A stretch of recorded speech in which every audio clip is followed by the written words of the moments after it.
Guys, Whitney from the Holiday Homestead here. I haven't done a video in a while. It's been a little bit crazy with the holidays and all that. But we're here, so it's working. Anyway, what I wanted to show you was the garden. So this is a summer garden that I'm in right now, and it's looking pretty skimpy. I'll say that. Have a look. So this is what my garden looks like in the winter. So we have 3 gardens here. The other gardens we have is a winter garden, which is up top there, and then we have a west garden, which is on the west side of the property.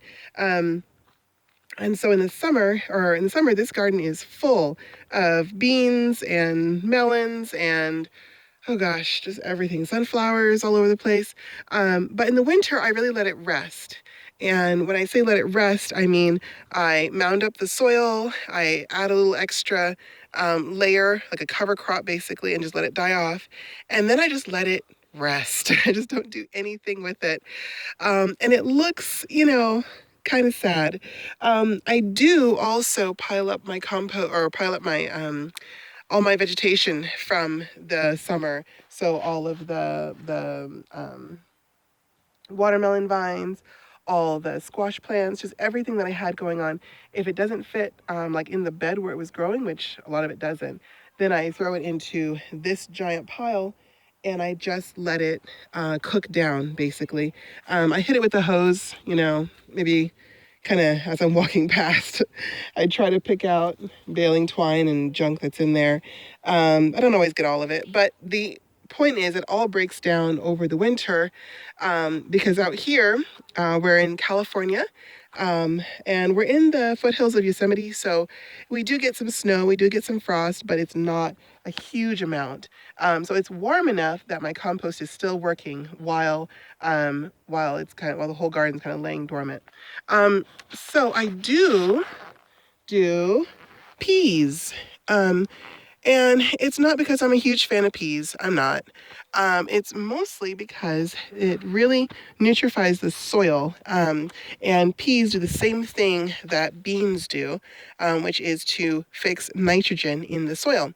So this is a great way to kind of help out like my pots, things that are just kind of have a harder time getting, the worms cycling through the random vegetation, the weeds, all that stuff. Pots tend to have less of that in them. And so it makes it a little bit harder for them to really have that good nutrient cycle working through all the time. So in the winter, I just throw some peas in there. I have my little trellis that I use for my cucumbers in the summer. And I just throw them in and we get a few peas. I'm not really that good at growing peas, so I don't get a whole ton. We also don't have a lot of pollinators out this time of year, so we still have like flies and moths and things, but we don't get a ton of honeybees right now.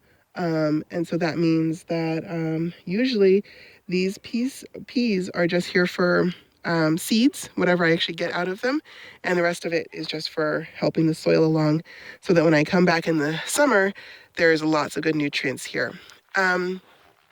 So yeah, and then the collard greens, the brassicas, they always go the whole winter, and they do just fine. So what I really wanted to show you guys today is the greenhouse. So this is, I'll back up a wee bit here. So this is our greenhouse. It is 20 feet long by 10 feet wide, and we've got 2 4-foot wide beds in the middle and a little 2-foot wide walking space right down the center. So this is it, and it looks great. In the summer, this is where I do my tomatoes. And so it is wall to wall, floor to ceiling tomatoes, and it's just this like jungle of tomatoes in here. But in the winter, we take all that down, and in the winter we have a lot more just good hearty greens, vegetables, just random stuff that fits in here.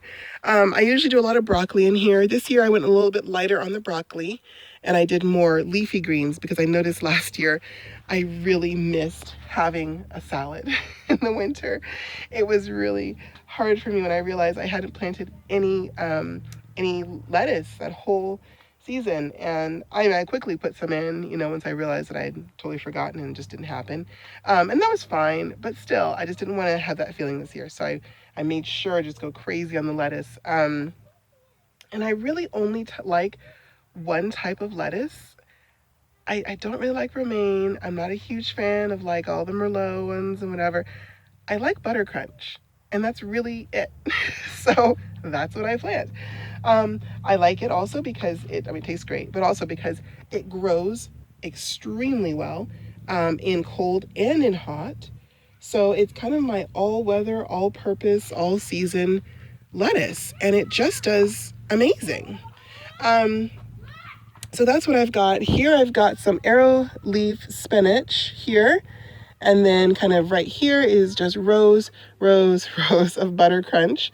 And then I've got some dandelion that I'm happy about there, and some broccoli that I need to weed out and get all this chickweed out. I actually like chickweed too, so I don't usually pull it out, which is how I end up with a lot of it. Hi, Tim. Say hi. And then some more broccoli. I think that's like Waltham, or yeah, it's not anything particularly fancy. There's some corn salad. That's my first year of having luck with it. It's pretty cool. Oh my gosh, Tim, stop. And then more butter crunch, lots more butter crunch. A few volunteer carrots. I'm not sure where these guys came from, but they want to live, so I will let them. And then some Swiss chard here, and then right back to butter crunch. I just love butter crunch lettuce. And then this is a new variety of broccoli, kind of, I guess if I can call it that, for me this year. This is choy sum. It is I think Japanese or maybe Taiwanese. I'm not sure. I don't have the seed packet with me, but it's a new kind of broccoli that I've never grown before. And the leaves taste amazing. I haven't eaten the shoots yet, but the leaves just taste awesome. And I don't know, there's a very delicate, mild kind of almost Swiss chard kind of crunch, but then at the same time, just an amazing smooth broccoli flavor. Anyway, so I really like them. It's my first year growing them, and they're really beautiful. I mean, these gorgeous yellow flower heads are just amazing. So I'm hoping for some seeds from them. That's what I really would like to see. And we'll just go from there, Right now we're just eating up the leaves and just enjoying them. And then, of course, my little understory of butter crunch, all under here. And oh my gosh, and Tim is just all over here. Hi, bud. Hey, there we go. Okay, and then on this side over here, some more broccoli and some beets right in here. And I just kind of like scatter sowed this. I had a really hard time with the greenhouse this fall because we're going through a few transitions here. We'll probably have more about that later, but basically I wasn't really spending a lot of time in the greenhouse and in the garden, and I was doing a lot more stuff with animals, and that was taking up so much of my time that I didn't see the stuff that wasn't germinating. And so I kind of had to jump in when I saw things that just did not work out, and kind of filling gaps as I was going, and I overseeded the lettuce, so I ended up pulling the seedlings out of there and transplanting them all over the place. So where the beets didn't come in, where there was like gaps in beets, I would just put lettuce. And it actually worked out really well. All these little lettuces are starting up. Oh, Tim. And they're doing really well. So, hey, I can't complain. I'm going to have a ton of salad greens this year. Oh my gosh, he got me with the claws. Oh, stop. Ow. Okay. Anyway, so basically that's it. And then right here, is more broccoli, a couple different types of broccoli, and then more butter crunch, and then some more beets that kind of all bunched in together. So we'll see how that goes. And then something new, I'm letting my nettles grow out. Normally, when I have nettles in the garden, I just get some gloves and I just pull them right out. But nettles are, stinging nettles is their name, I guess, are incredible as a medicinal tea. And I've used them for just kind of all kinds of, I guess, lady problems, feminine, issues. And it works. I can't say it doesn't because it does. It works really well. Nettles tea and also raspberry leaf tea. Anyway, so when I saw the nettles coming up in my greenhouse, I thought, you know what? This is awesome. Let them just go. And I have to look into how to prepare them because they do have these little stinging hairs that get you. And they do hurt for a little while if you get them in your skin real deep. So I definitely want to prepare them properly. But anyway, if I can do it, it's really helpful to have medicinal herbs and teas on hand because, the less we can do with pharmaceuticals, the better, right? It's always good just to go with nature first. Anyway, so that's kind of new. And so that's all here. There's like a big bunch right here. And then there's some more further down on that side. So it's really kind of a hodgepodge, right, for this bed. There's just a little bit of everything. Intentional, unintentional, just kind of thrown in. And then right here, these are also some herbs that I was growing that just are not doing well. But these are boysenberry cuttings. And these ones have actually done pretty well. They look a little sad right now, but a friend of mine from church gave me those. And they're actually they got life in them still. So I'm feeling like they might come in the spring. I'm just going to let them kind of chill and get some roots and do whatever they're going to do. And hopefully see what happens with that in the spring. So there's that. And then the rest of this is all just, leftovers from the summer. Here's, of course, all my marigolds. And I usually let these heads dry out and then save them for seeds next year. More broccoli, just really good stuff there. And then, let's see, that's a tomato that I need to pull out. It's done. And then this is goji berry that I started in like a little chicken incubator. They're pretty hard to start from seed, but once you get the plant going, man, they really do well. And it's lost its leaves for the winter, and so I'm hoping that it will come back and do really well in the spring.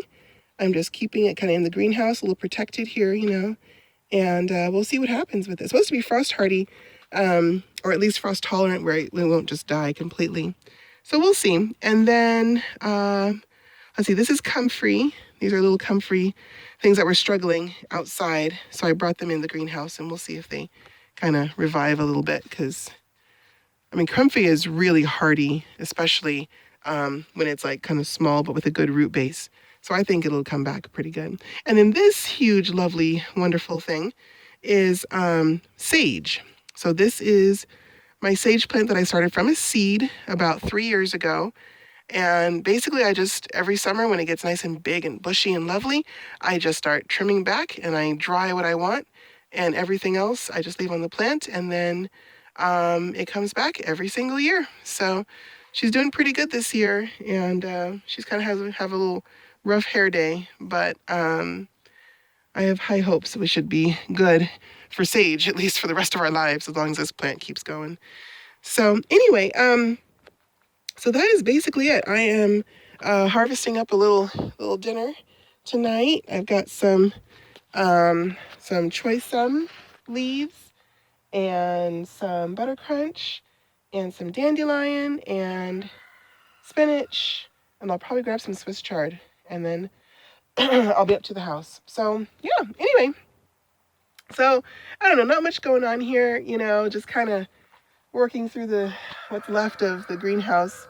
We're going to be putting a new cover on this coming year, because you can see it's been kind of shredded all around, mostly just the cats, but also we get like crows and blackbirds that try to get into the greenhouse, and they kind of, if they see a hole, they'll start poking at it enough where it kind of rips open. So kind of annoying, but you know, these covers don't last forever. So I mean, the fabric is still pretty good, but I'm probably just gonna replace it in the coming year. Anyway, but that's not terrible. Um, and then yeah, we're just gonna let this keep going, and we'll see what we get in the new year because a lot's happening, guys. It's gonna be good. Anyway, so I hope you guys are having a wonderful winter garden, and I hope you guys are planting lots of good things. Winter is a fantastic time to grow because you don't have to water every 20 minutes. And yeah, there's a lot to be had for harvesting. Anyway, so I hope this helps, and happy gardening. Bye.